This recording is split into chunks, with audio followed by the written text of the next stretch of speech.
This is Rally Round the Cannon, some thoughts on Princeton's history by somebody who should know better.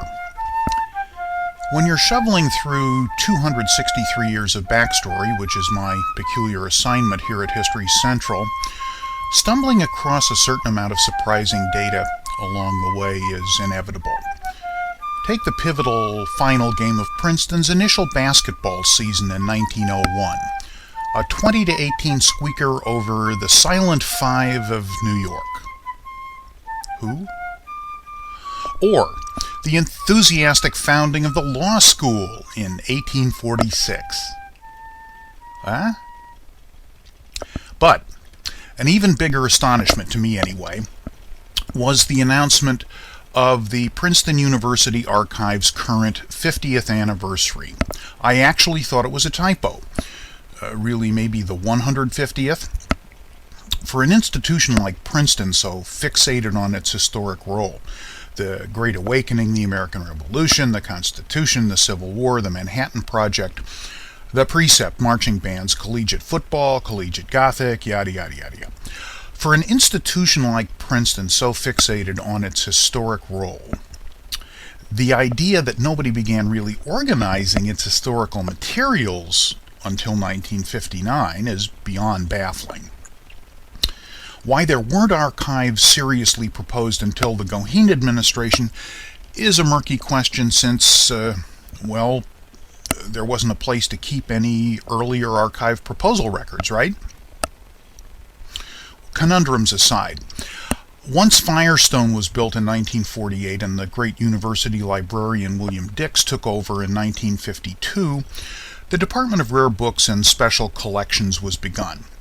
The folks in Firestone gradually focused on the piles of old clipping folders and trinkets that had wandered in from cramped Old Pine Library, where keeping them organized had been hopeless or even worse.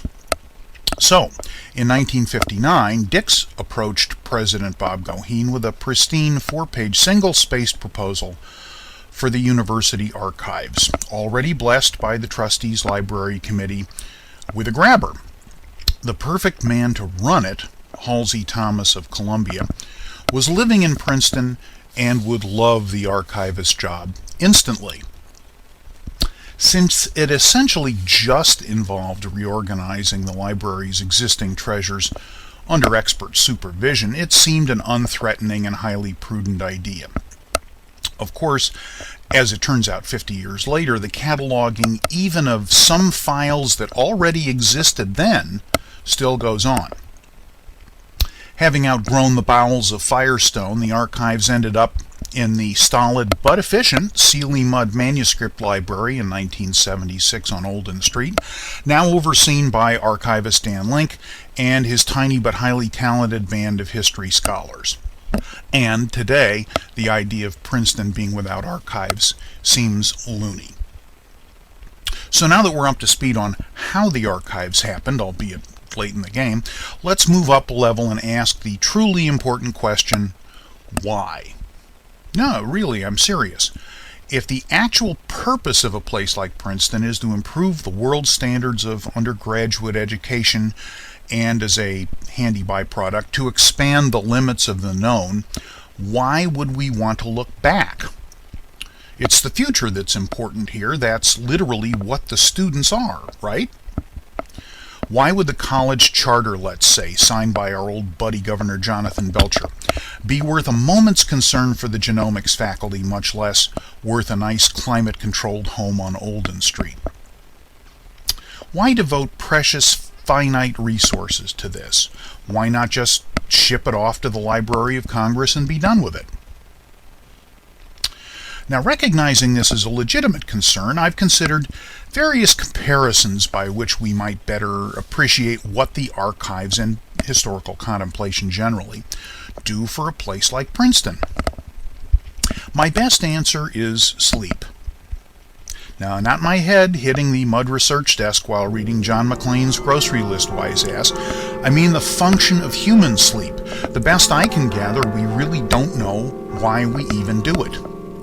Human physical growth, brain development, and memory processing happen all the time, day to day. But there's all sorts of research to show that each of these is accomplished far more efficiently during various stages of sleep, and also that without sufficient sleep, they degrade rapidly.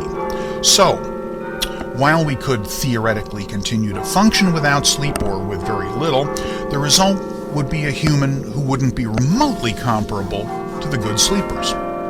Sleep makes us entire people. The archives makes us an entire university.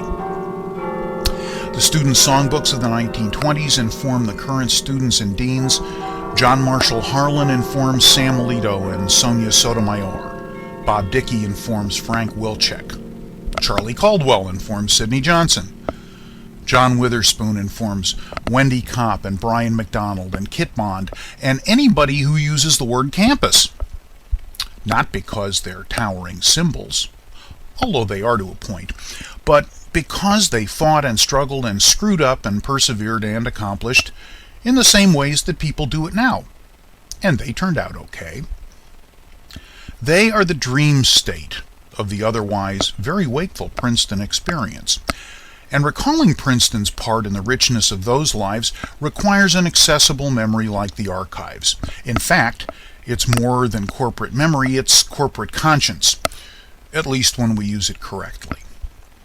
Let me steal from my own description of the world's only Princetoniana Committee, which is a sort of wetware addendum to the archives.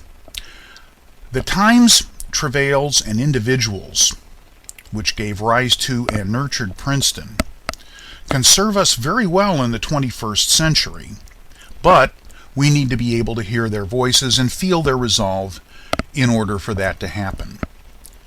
Back in the 20th century, that fundamental insight was the great gift given us by the late Fred Fox, the first keeper of Princetoniana, and by William Dix, Halsey Thomas, and the archives.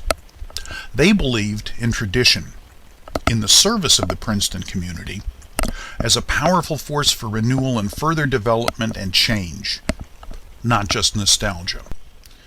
Whether capturing our songs and symbols, our teachers and texts, our alumni and artistry, our bickering and bonding, or our walkways and websites, the archives serves to turn Santayana on his head. Those who understand the past are empowered to improve upon it. And so to sleep, perchance to dream. Yours in virtual orange and black, this is Greg Lang of the Great Class of 1970. Rally Round the Cannon is a podcast from the Princeton Alumni Weekly online.